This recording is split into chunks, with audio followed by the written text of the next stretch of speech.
पुनर्जागरण पर अगला भाग डिस्कस करेंगे। पुनर्जागरण का स्वरूप, प्रकृति अथवा पुनर्जागरण का जीवन के सभी पक्षों पर प्रभाव किस रूप में घटित हुआ। पुनर्जागरण जो कि 14वीं से 16वीं शताब्दी के मध्य यूरोप महाद्वीप का एक सांस्कृतिक आंदोलन था, बौद्धिक आंदोलन था, जिसके परिणाम स्वरूप यूरोप के मानव को एक वैज्ञानिक दृष्टिकोण प्राप्त हुआ। परिणाम स्वरूप अब वह पोप और चर्च के द्वारा प्रचारित किए गए गलत सिद्धांतों और अंधविश्वासों को स्वीकार नहीं कर सकता था।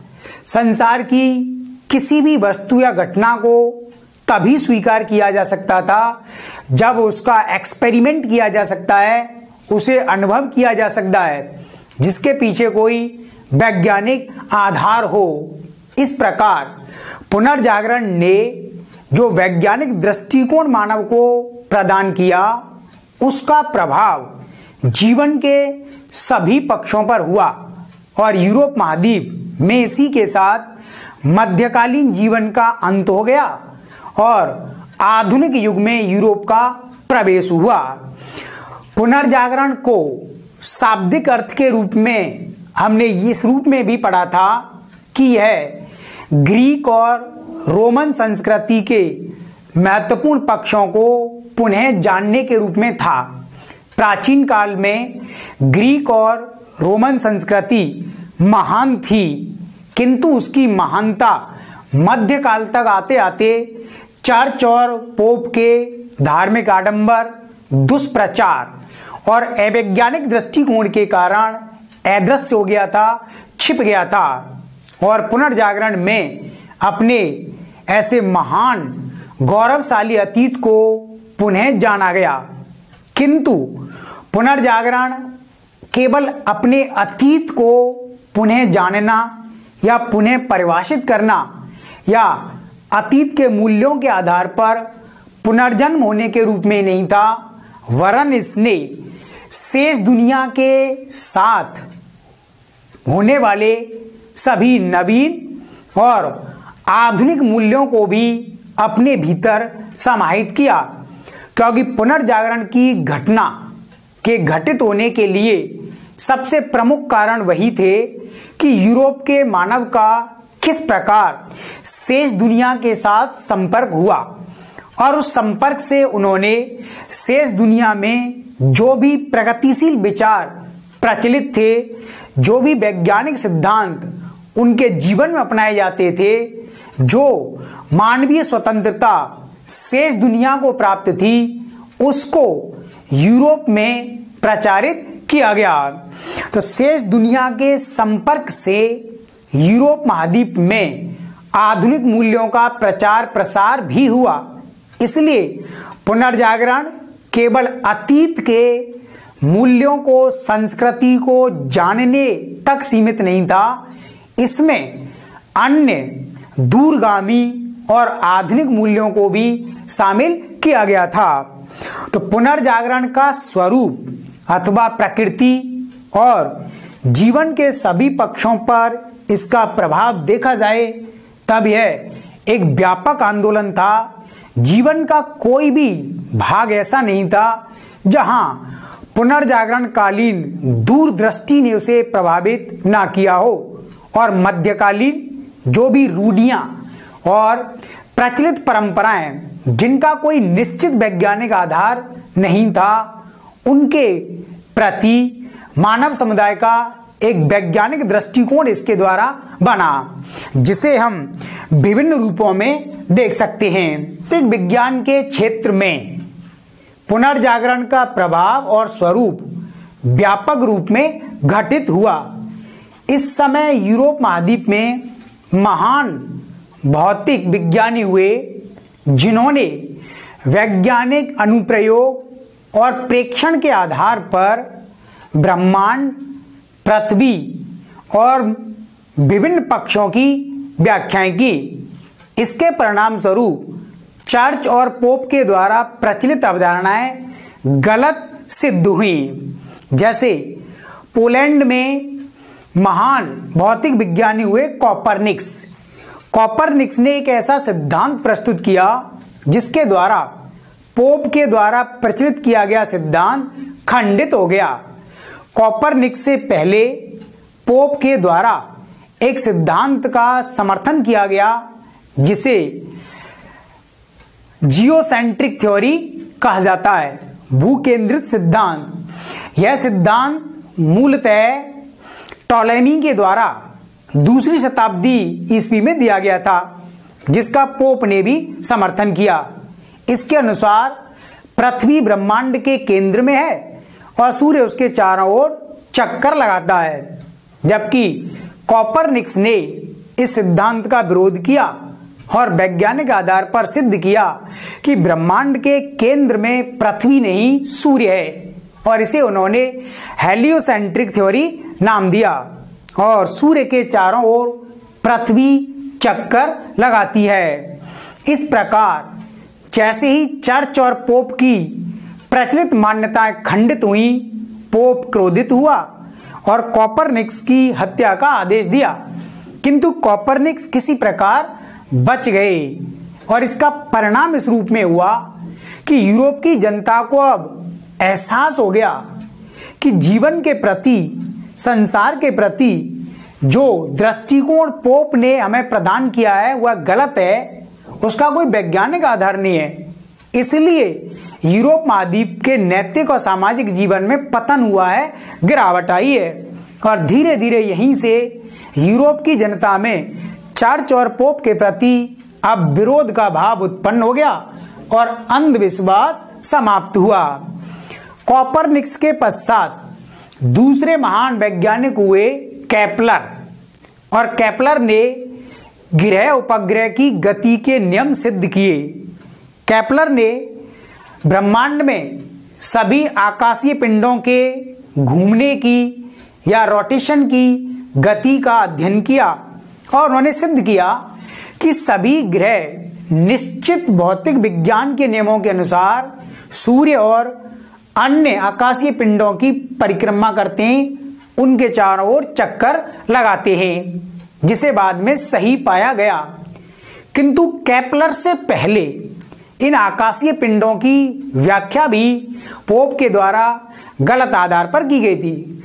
पोप ने इसके पीछे आध्यात्मिक और दैवीय संकल्पना प्रस्तुत की थी, जो अब पूरी तरह से खंडित हो गई और धीरे धीरे यूरोप की जनता में अब वैज्ञानिक दृष्टिकोण विकसित होता है और उन्हीं घटनाओं को सत्य मानने की परंपरा आरंभ होगी, जिन्हें सिद्ध किया जा सके, जिनका परीक्षण किया जा सके और जिनका अनुभव किया जा सके।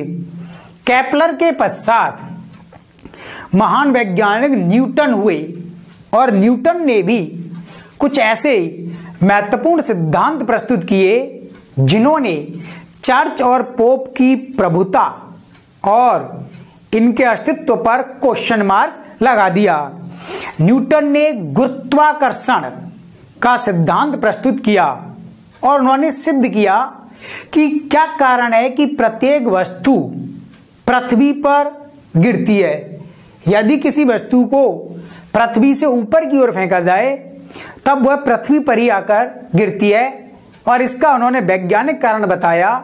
पृथ्वी के केंद्र में स्थित गुरुत्वाकर्षण बल, ग्रेविटेशनल फोर्स, और बहुत डिटेल में उन्होंने इसकी व्याख्या की।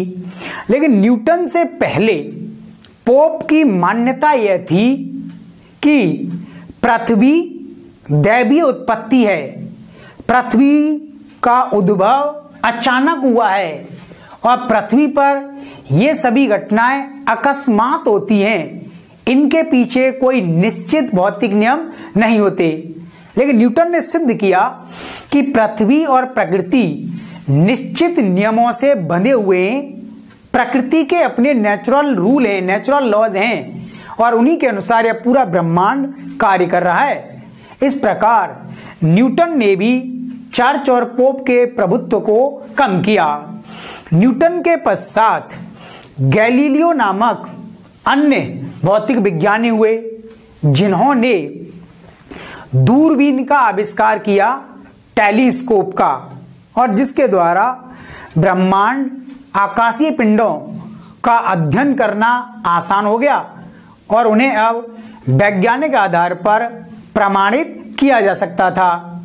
इसी प्रकार गैलीलियो ने पेंडुलम के नियम भी स्थापित किए, जिसके आधार पर आगे जाकर के उस प्रकार की घड़ियां बनाई गईं और उन्होंने बैरोमीटर, वायुदाब मापने की विधि के संबंध में भी महत्वपूर्ण कार्य किया था। तो पोप ने जो व्याख्याएं की थी सभी क्षेत्रों में, वे सभी अब दूरबीन के माध्यम से गलत सिद्ध की जा सकती थी, क्योंकि उन्हें वैज्ञानिक आधार पर प्रमाणित किया जा सकता था, और यदि वे वैज्ञानिक आधार पर सही प्रमाणित नहीं होती हैं तब उनका खंडन संभव था।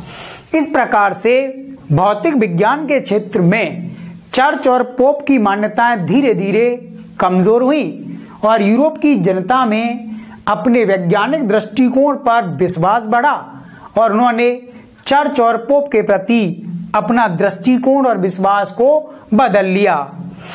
इसी प्रकार रसायन विज्ञान, केमिस्ट्री के क्षेत्र में भी चर्च और पोप की प्रचलित मान्यताएं खत्म हुई।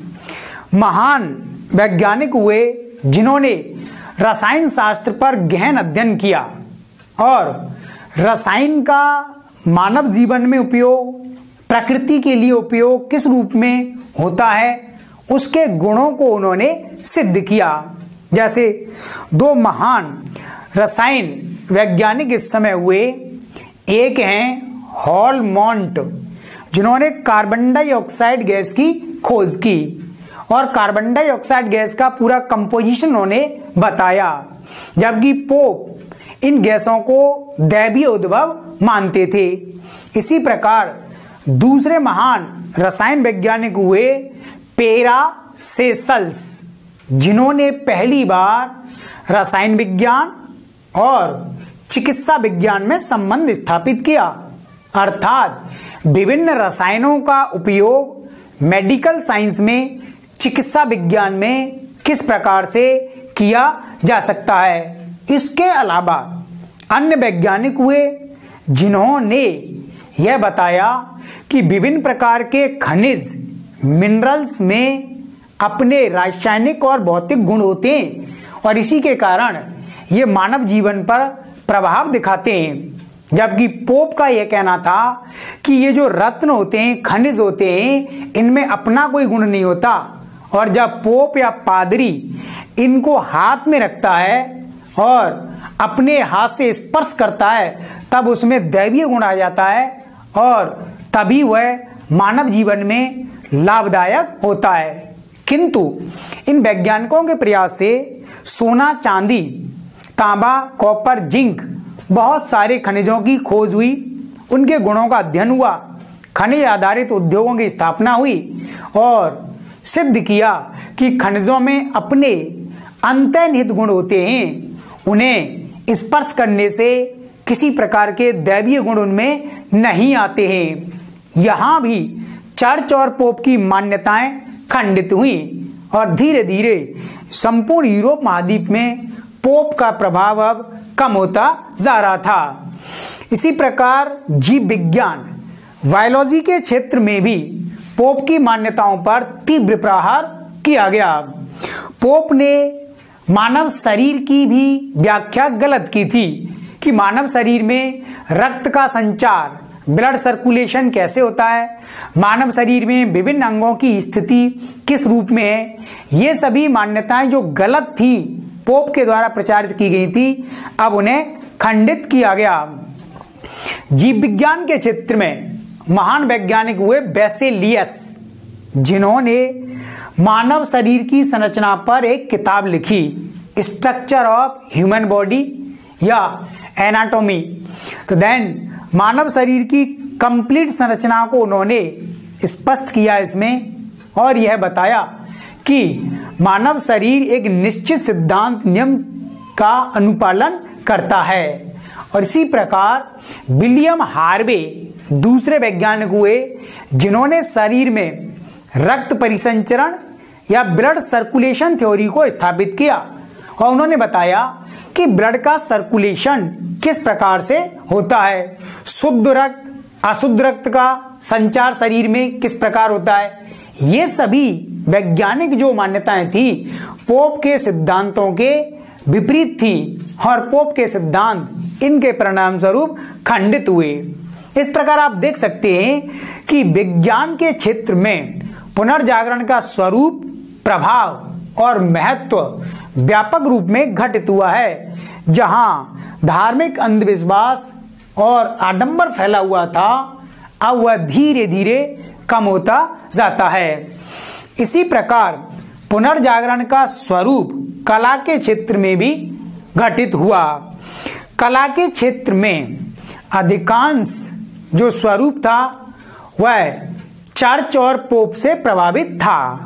मुख्यतः स्थापत्य कला, आर्किटेक्चर में भवन कैसे बनाए जाने चाहिए, इसके लिए गोथिक शैली का प्रयोग किया जाता था। गोथिक आर्किटेक्चर, गोथ जर्मनी में एक प्रजाति थी, वहां के व्यक्ति थे और जो स्वभाव में काफी हिंसक माने जाते थे। तो उनके जो भवन बनाए जाते थे उनमें नुकीले आर्च या आर्क का प्रयोग किया जाता था और उनकी जो बिल्डिंग है ऐसे दिखाई देती थी जैसे कि वो आक्रामक स्वरूप में हों। तो गोथिक शैली और धर्म से प्रभावित स्थापत्य कला के स्थान पर अब नई शैली का जन्म हुआ। यूरोप के व्यक्तियों का जब एशिया, अफ्रीका, अरब और शेष दुनिया की संस्कृति के साथ संपर्क हुआ, तब उन्होंने स्थापत्य कला के क्षेत्र में भी वहां के मूल्यों को स्वीकार किया। इसलिए अब यूरोप में जो स्थापत्य कला विकसित हुई वह विभिन्न संस्कृतियों का मिश्रण थी। उस पर धर्म का प्रभाव ना के बराबर था। चर्च और पोप के अनुसार अब बिल्डिंग्स और भवन यूरोप में नहीं बनाए जाते थे।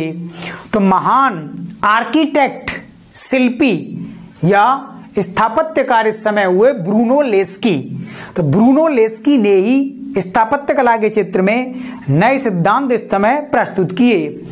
नुकीले आर्क के स्थान पर गोल आर्क या राउंड आर्चेज का प्रयोग बढ़ा। इसी प्रकार गुंबद पहले छोटा होता था, अब उसे भव्य मैसिव बनाया गया। दीवारें पहले पतली होती थी, अब थिक और मोटी दीवारें बनाए जाना आरंभ हुआ। इसी प्रकार कॉलम्स, ब्रैकेट का प्रयोग और कुपोलाज का प्रयोग भवनों की सजावट के लिए, अलंकरण के लिए बड़े स्तर पर किया जाने लगा, जो कि चर्च और पोप के प्रभाव को समाप्त करने वाला था। स्थापत्य कला के अलावा चित्रकला और मूर्ति कला में भी इस समय पुनर्जागरण कालीन दृष्टिकोण हमें दिखाई देता है। इस समय इटली में 3 महान चित्रकार हुए, Leonardo da Vinci, Michael Angelo और राफेल। और इन्होंने चित्रकला को मौलिक एवं प्राकृतिक स्वरूप प्रदान किया। पहले चित्रकला पर कैथोलिक धर्म का प्रभाव और दैवीय तत्वों का प्रभाव था। उनमें प्राकृतिक सौंदर्य और सामान्य जनजीवन की अभिव्यक्ति नहीं प्रस्तुत की जाती थी, किंतु अब पेंटिंग्स सामान्य जनजीवन और उसके सभी भावों को समाहित करती है। प्राकृतिक सौंदर्य इस समय पेंटिंग्स की एक विशेषता बनता है। तो पेंटिंग्स को अब देख करके अनुमान लगाया जा सकता था कि 15वीं-16वीं शताब्दी में यूरोप का सामान्य जनजीवन और प्राकृतिक सौंदर्य किस प्रकार का रहा होगा। तो इटली के सबसे प्रमुख महान चित्रकार हैं लियोनार्डो दा विंची, जिन्होंने 2 पेंटिंग बनाई। मोनालिसा की पेंटिंग, मोनालिसा जो एक सामान्य परिवार की महिला थी और उन्हें एक मौलिक स्वरूप में प्राकृतिक सौंदर्य के साथ पेंटिंग्स में प्रस्तुत किया गया है, जिसमें किसी भी प्रकार के दैवीय तत्वों का प्रयोग नहीं किया गया है। इसी प्रकार उनकी दूसरी पेंटिंग है द लास्ट सपर, अंतिम प्रहर का भोजन। ईसा मसीह ने जब अपने शिष्यों के साथ अंतिम प्रहर का भोजन किया तब उसे एक पेंटिंग्स के माध्यम से बखूबी प्रस्तुत किया गया है। दूसरे महान चित्रकार हैं इटली के माइकल एंजिलो, जिन्होंने 2 महत्वपूर्ण पेंटिंग्स बनाई। मैडोना का चित्र जो ईसा मसीह की मां है, और ईसा मसीह जब छोटे थे तब उस पुत्र को गोद में लिए हुए उन्हें चित्रित किया गया है।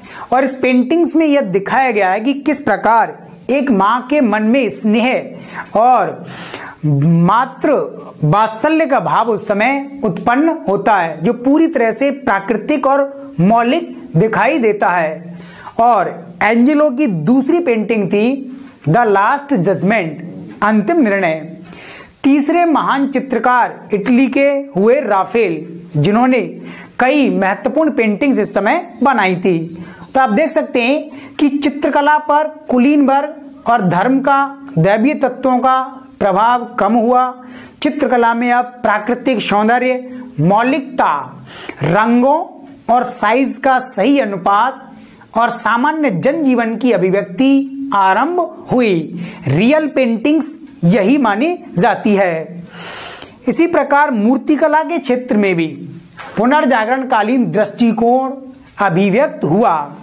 मूर्तियों को भी अब मानव की मौलिकता के साथ मनुष्य और प्राकृतिक सौंदर्य में एक समन्वय के साथ प्रस्तुत किया गया है। पहले मूर्तियों में धर्म का प्रभाव दिखाई देता था। चर्च, पोप और पादरी से संबंधित मूर्तियां ही बनाई जा सकती थी। मूर्तियों का विषय भी धार्मिक ही होता था, किंतु अब मूर्तिकला इस प्रभाव से मुक्त हुई। और इस समय 3 महान मूर्तिकार हुए यूरोप में। पहले थे गिबर्टी, जिन्होंने मूर्तिकला के क्षेत्र में सबसे महत्वपूर्ण कार्य किया। दूसरे मूर्तिकार हुए माइकल एंजिलो, जो चित्रकार भी थे, और इन्होंने प्याता नामक एक पेंटिंग्स बनाई। और इसी प्रकार तीसरे महान मूर्तिकार इस समय हुए दोनातेलो, जिन्होंने प्राकृतिक सौंदर्य में सामान्य जनजीवन को अभिव्यक्त करने वाली विभिन्न प्रकार की मूर्तियां बनाई। इस प्रकार कला भी अपने स्वरूप में अब चर्च और पोप के प्रभाव से मुक्त होती है। कला के सभी रूप इस समय स्वाभाविक रूप में अभिव्यक्त होते हैं, विकसित होते हैं। साहित्य के क्षेत्र में भी पुनर्जागरण कालीन दृष्टिकोण इस समय विकसित हुआ और साहित्य का मूल स्वरूप पुनर्जागरण कालीन दृष्टिकोण से अब परिवर्तित हुआ। 3 प्रकार के परिवर्तन साहित्यिक क्षेत्र में हुए। पहला, साहित्य अब क्षेत्रीय और स्थानीय भाषाओं में लिखा जाना आरंभ हुआ, जबकि पहले यह मुख्यतः लैटिन भाषा में ही लिखा जाता था, जो अभिजात्य वर्ग या कुलीन वर्ग की भाषा मानी जाती थी। बाइबिल भी लैटिन भाषा में ही लिखी गई थी। लेकिन अब साहित्य में स्पेनिश, अंग्रेजी, फ्रेंच, पुर्तगाली और अन्य भाषाओं का समावेश हुआ, जिससे साहित्य का स्वरूप विस्तृत हुआ और सामान्य जन तक साहित्य की पहुंच अब आसान हो जाती है। इसी प्रकार बाइबिल का अनुवाद भी अब क्षेत्रीय भाषा में होने से बाइबिल के प्रति दृष्टिकोण अब प्रत्येक व्यक्ति का बदल गया, क्योंकि अब व्यक्ति स्वयं बाइबिल को पढ़ सकता था स्थानीय भाषाओं में और उसके आधार पर वह चर्च और पोप की गलत मान्यताओं को उसमें स्टडी कर सकता था, सिद्ध कर सकता था। दूसरा परिवर्तन हुआ साहित्य की शैली में। पहले साहित्य मुख्यतः पद्यात्मक शैली में ही लिखा जाता था, लेकिन अब साहित्य में ड्रामा, नाटक शैली का और गद्य शैली का समावेश अधिक हुआ। प्रोज स्टाइल, तो गद्य शैली में साहित्य अधिक लिखा गया। नाटक और कविता के रूप में भी साहित्य का कुछ स्वरूप अभी भी बना रहा और कुछ साहित्य उपन्यास के रूप में भी लिखा जाना आरंभ हुआ। और तीसरा परिवर्तन हुआ साहित्य में सब्जेक्ट, विषय को लेकर। पहले साहित्य धार्मिक जीवन पर ही आधारित होता था।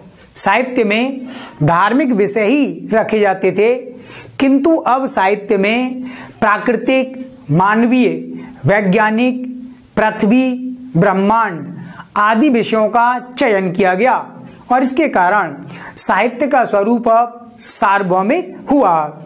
इस प्रकार से साहित्य में परिवर्तन हुए और इन परिवर्तनों से यूरोप के मनुष्य का जो चिंतन है, दृष्टिकोण है और अधिक व्यापक हुआ, वैज्ञानिक बना और अब वह संसार के प्रति और अधिक महत्वपूर्ण जानकारी प्राप्त कर सकता था। तो कुछ महत्वपूर्ण साहित्यकार इस समय यूरोप महाद्वीप के सभी देशों में हुए, जिन्होंने अपने अपने सिद्धांत अपनी अपनी किताबों के माध्यम से प्रस्तुत किए। जैसे दांते इटली के साहित्यकार थे, जिन्हें इटालियन काव्य का पिता भी कहा जाता है, और इन्होंने एक किताब लिखी डिवाइन कॉमेडी, और डिवाइन कॉमेडी के माध्यम से इन्होंने आध्यात्मिक विषयों पर आलोचना की है। इसी प्रकार चौसर नामक महान साहित्यकार हुए, जिन्हें यूरोपीय काव्य का पिता कहा जाता है, और इन्होंने कैंटरबरी टेल्स नामक पुस्तक लिखी। इसके अलावा मैकियावेली, जिन्होंने द प्रिंस लिखा और इसमें उन्होंने राज्य और धर्म के संबंधों का अध्ययन किया और बताया कि धर्म ने किस प्रकार गलत आधार पर राज्य पर अपना प्रभुत्व स्थापित किया, इसलिए राज्य को धर्म के प्रभाव से मुक्त होना चाहिए। राज्य और धर्म के संबंधों का निर्धारण इस समय मैकियावेली के द्वारा किया गया। भारत में मैकियावेली से तुलना की जाती है कौटिल्य की, तो कौटिल्य को भारत का मैकियावेली कहा जाता है। इसी प्रकार सर्वांतेस नामक अन्य साहित्यकार हुए, जिन्होंने पुस्तक लिखी डॉन क्विक्सोट, और इसके द्वारा उन्होंने सामंतीय जीवन शैली पर प्रहार किया और उसकी आलोचना की कि सामंतीय जीवन शैली में किस प्रकार मानवीय और नैतिक मूल्यों का पतन होता है। इसके अलावा विलियम शेक्सपियर हुए इस समय, उन्होंने कई महत्वपूर्ण नाटक लिखे और महान ग्रंथ लिखे उन्होंने, जिनमें प्रमुख हैं हैमलेट, मैकबेथ और रोमियो एंड जूलियट। साहित्य के अलावा राजनीति पर भी, पॉलिटिक्स पर भी इस समय पुनर्जागरणकालीन दृष्टि का प्रभाव हुआ और राजनीति पर प्रभाव से राज्य के स्वरूप में परिवर्तन आया। पुनर्जागरण से पहले राज्य संप्रभु संस्था नहीं था। राज्य आंतरिक और बाह्य मामलों में स्वतंत्र निर्णय नहीं ले सकता था। चर्च और पोप का राज्य पर पर्याप्त नियंत्रण होता था। पोप राजा की नियुक्ति करता था, राजा को दंड दे सकता था और राजा को पद से हटा सकता था। तो राज्य पर धर्म का पूरा प्रभाव था। तो धर्म केंद्रित राजनीति उस समय थी, धर्मनिरपेक्ष राज्य नहीं था। इसलिए राज्य द्वारा जो प्रशासन किया जाता था उसमें सेवाओं की गुणवत्ता कमजोर थी, क्योंकि चर्च और पोप का जो संगठन है वह भ्रष्टाचार से युक्त था। उनके द्वारा विलासी जीवन का पालन किया जाता था। इसलिए राजा को जो उन्होंने निर्देश दिया वह उचित नहीं था और राज्य के द्वारा प्रदान की जाने वाली सेवाओं की गुणवत्ता कमजोर थी। लेकिन पुनर्जागरण का प्रभाव अब इस रूप में हुआ कि राज्य की शक्ति बढ़ी। प्रजा ने, यूरोप की जनता ने चर्च और पोप के स्थान पर अब राज्य के प्रति अपने विश्वास और भरोसे को बढ़ाया और धीरे धीरे राज्य शक्तिशाली बनता है। नए आविष्कार हुए, उन आविष्कारों से नए अनुसंधान हुए, अनुसंधान से उत्पादन बढ़ा, उत्पादन बढ़ने से राज्य की इनकम बढ़ी और राज्य की आय बढ़ने से प्रशासनिक और सैन्य ढांचा मजबूत हुआ और धीरे धीरे राज्य एक शक्तिशाली और संप्रभु संस्था बन जाता है। तब राज्य ने धर्म को नियंत्रित करना आरंभ किया, सामंतों को राज्य के द्वारा नियंत्रित किया गया। इस प्रकार पुनर्जागरण से राजनीति और राज्य धर्म से अलग होते हैं। राज्य संप्रभु संस्था बनता है। राज्य धर्म और सामंत एवं सभी संस्थाओं को नियंत्रित कर सकता था। राज्य अब अपनी जनता और प्रजा के कल्याण के लिए कार्य कर सकता था। प्रजा को राज्य के प्रति उत्तरदायी बनाया गया, राज्य को प्रजा के प्रति उत्तरदायी बनाया गया और मैकियावेली के ग्रंथ द प्रिंस के अनुसार अब राज्य एक शक्तिशाली संस्था बन गया। इस प्रकार पुनर्जागरण से राज्य धर्म और चर्च के और पोप के आधिपत्य से मुक्त हुआ और राज्य वास्तव में अब राष्ट्रीय राज्य बन गया। पुनर्जागरण से विश्व की खोज हुई, इसे हम पहले भी डिस्कस कर चुके हैं। This was the discovery of world. विश्व की खोज का अर्थ यहां पर यह है कि यूरोप महाद्वीप का संपर्क शेष दुनिया से हुआ समुद्री रास्तों से। यूरोप के बाहर अटलांटिक महासागर, प्रशांत महासागर और हिंद महासागर, तो इन महासागरों के माध्यम से विभिन्न साहसी नाविकों ने दुनिया के दूर देशों की यात्राएं की और परिणाम स्वरूप अमेरिका, अफ्रीका, एशिया महाद्वीप तथा ऑस्ट्रेलिया जैसे देशों की खोज हुई। और इन दूरस्थ महाद्वीपों और क्षेत्रों में जिस प्रकार के मूल्य और संस्कृतियां विकसित हो रही थी, उन्हें जानने का अवसर मिला यूरोपियन नागरिकों को। परिणाम स्वरूप शेष संसार के प्रति यूरोपियन दृष्टिकोण व्यापक हो गया और पूरे संसार को अब जान लिया गया। तो संसार की व्याख्या दोनों रूप में इस समय हुई है। एक तो क्षैतिज रूप में पूरे संसार को पहचान लिया गया, उसकी खोज की गई, और दूसरा ऊर्ध्वाधर रूप में, वर्टिकल फॉर्म में, जब इस पृथ्वी के बियॉन्ड आकाशीय पिंड, ग्रह, उपग्रह, पृथ्वी और सूर्य के संबंधों का अध्ययन किया गया। तो पुनर्जागरण विश्व या संसार की खोज के रूप में भी घटित होता है। और पुनर्जागरण का एक प्रभाव मानववाद की स्थापना के रूप में भी हुआ, एस्टैब्लिशमेंट ऑफ ह्यूमनिज्म।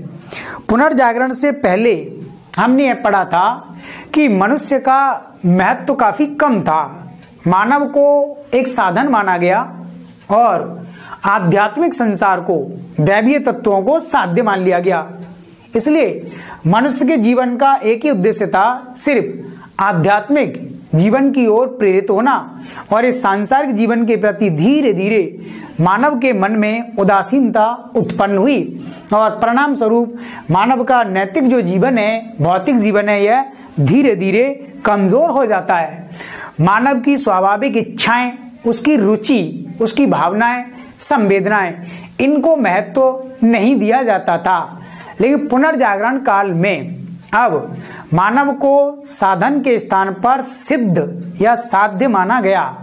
पेट्रार्क महान विद्वान हुए जिन्होंने मानववादी सिद्धांतों की स्थापना की और पेट्रार्क को मानववाद का पिता कहा जाता है। और इसके पश्चात कई अन्य विद्वान हुए जिन्होंने मनुष्य को साध्य माना, मानव जीवन को इस पृथ्वी पर सबसे महत्वपूर्ण सिद्ध किया और उन्होंने बताया कि पृथ्वी के सभी अवयव मानव के लिए हैं, मनुष्य के द्वारा ही उनका अनुसंधान और उपयोग किया जाना है। मानव की हर छोटी बड़ी चीज को अब साहित्य में, कला में स्थान दिया गया और पूरा का पूरा जो सिस्टम था वह मानव केंद्रित बना। इसलिए आगे जाकर के अब वैसी ही खोज की जाएंगी जिनके द्वारा मानव जीवन को आसान बनाया जा सके। ऐसे नए आविष्कार और साधन बनाए जाएंगे जो मानव जीवन को सहूलियत, आसानी, सरलता प्रदान करें, क्योंकि मनुष्य ही साध्य है, मनुष्य के लिए ही संपूर्ण साधन होने चाहिए। ऐसी संकल्पना पुनर्जागरण में प्रस्तुत की गई। तो इस प्रकार से आप देख सकते हैं कि पुनर्जागरण की प्रकृति और स्वरूप, उसका प्रभाव या महत्व, इस रूप में यदि क्वेश्चन आता है तो देन आपको यही सब लिखना है। ये इस टॉपिक पर कंप्लीट जानकारी थी। आगे हम विश्व इतिहास के किसी नेक्स्ट टॉपिक को डिस्कस करेंगे। थैंक यू, धन्यवाद।